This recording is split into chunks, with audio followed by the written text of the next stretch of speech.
আমাদের নবাবগঞ্জ দোহার প্রতিনিধি সাদের হোসেন বুলু জানান, বন্যার্তদের সহযোগিতা এবং দেশ ও ইসলাম রক্ষায় শাহাদাত বরণকারী সকল ছাত্র জনতা স্মরণে হেফাজতে ইসলাম নবাবগঞ্জ শাখা আলোচনা সভা ও দোয়া মাহফিলের আয়োজন করে।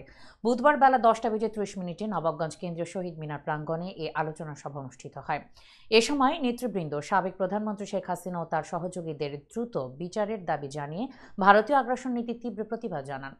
স্মরণসভায় হেফাজতে ইসলাম বাংলাদেশের সিনিয়র নায়েবে আমির হজরত মাওলানা আব্দুল হামিদ পীর সাহেব বলেন, সাবেক স্বরাষ্ট্রমন্ত্রী আসাদুজ্জামান খান কামাল ও সাবেক প্রধানমন্ত্রী শেখ হাসিনার শিল্প ও বিনিয়োগ উপদেষ্টা সালমান ফজলুর রহমান সহ স্বৈরাচার হাসিনা সরকারের সকল সহযোগীদের দ্রুত বিচার করতে হবে।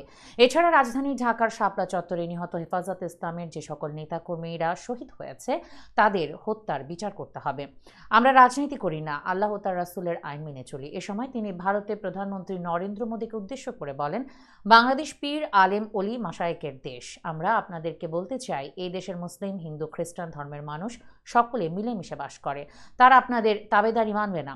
সবে উপস্থিত আলেম উলামাগণ ভারতের পণ্য বয়কটের আহ্বান জানিয়ে এ সময় স্লোগান দিতে থাকে। এ সময় উপস্থিত ছিলেন মুফতি মিজানুর রহমান কাসেমি, মাওলানা নূর হোসেন কাসেমি, মুফতি ইব্রাহিম খলিল, মুফতি আল আমিন, মুফতি রইসউদ্দিন, মুফতি মাহবুবুর রহমান সহ হেফাজতে ইসলাম বাংলাদেশের বিভিন্ন পর্যায়ের নেতৃবৃন্দ।